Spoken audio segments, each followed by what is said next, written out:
और गोला गोकरनाथ सीट पर बीजेपी की जीत पर सीएम योगी आदित्यनाथ ने ट्वीट करके बधाई दी है। सीएम योगी ने कहा है कि डबल इंजन की सरकार के प्रति विश्वास की जीत हुई है। आपको बता दें कि इस सीट पर जो चुनाव हुआ उस दौरान सीएम योगी आदित्यनाथ खुद गए थे और उनका जो ट्वीट है आपको बता दें, उत्तर प्रदेश की गोला गोकरनाथ विधानसभा सीट पर उपचुनाव में बीजेपी की विराट विजय की सभी कर्मठ कार्यकर्ता एवं सम्मानित मतदाताओं को हार्दिक बधाई।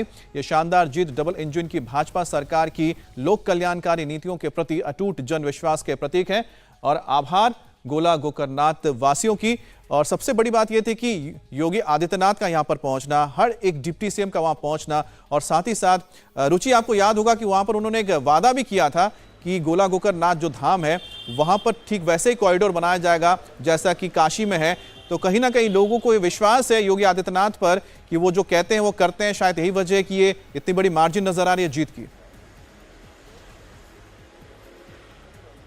जी देखिए, गोला गोकरनाथ है उसको मिनी काशी भी कहा जाता है और जो अरविंद गिरी जो विधायक थे बीजेपी के वहाँ से, जिनकी निधन के बाद ये सीट खाली हुई और चुनाव हुआ, उनके बेटे अमन गिरी जीते हैं, उन्होंने अपने क्षेत्र में ये कहा था कि इसको काशी विश्वनाथ धाम की तरह से हम कॉरिडोर बनाएंगे। तो अभी जब मुख्यमंत्री योगी आदित्यनाथ गए तो वो वादा करके आए हैं, बड़ा धाम है, बड़ी मान्यता वहाँ उस मंदिर की है, तो लोगों को एक तरह से उम्मीद हुई कि जिस तरह से भव्य कॉरिडोर काशी में बनाया गया है उसी तरह से गोला गोकरनाथ में बनाया जाएगा।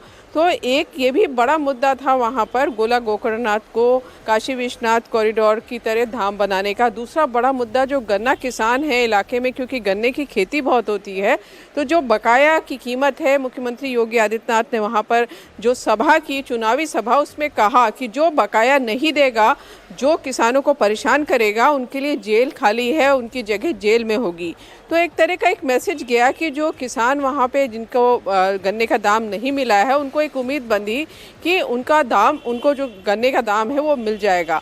तो ये सारे मुद्दे थे। और दूसरा, जिस तरह से बीजेपी ने मेहनत की इस उपचुनाव में, शुरू से लेकर टिकट देने से लेकर प्रचार तक जिस तरह की मेहनत दिखाई दी, जैसा आप भी बता रहे हैं कि मुख्यमंत्री योगी आदित्यनाथ गए, दोनों उप मुख्यमंत्री गए, बीजेपी सरकार के कई मंत्री वहां पर प्रचार के लिए गए, जो प्रदेश अध्यक्ष हैं बीजेपी के, उन्होंने तो कई दिन वहां डेरा डाला हुआ था, पूरा चुनाव का जो पूरा कमान थी वो संभाली हुई थी।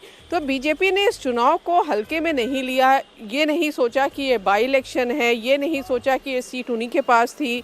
उनके विधायक जो वहाँ से अरविंद गिरी थे, वो 2 बार इसके पहले भी बीजेपी के टिकट से वहाँ जीत चुके थे, 5 बार के वहाँ के विधायक थे वो।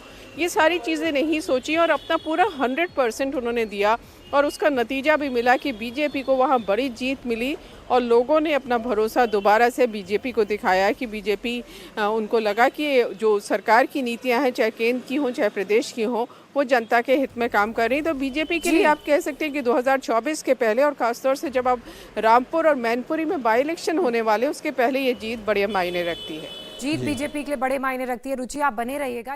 इंडिया टीवी हर वक्त हर जगह डाउनलोड करने के लिए सर्च करें India TV news Google play store या ऐप स्टोर पर।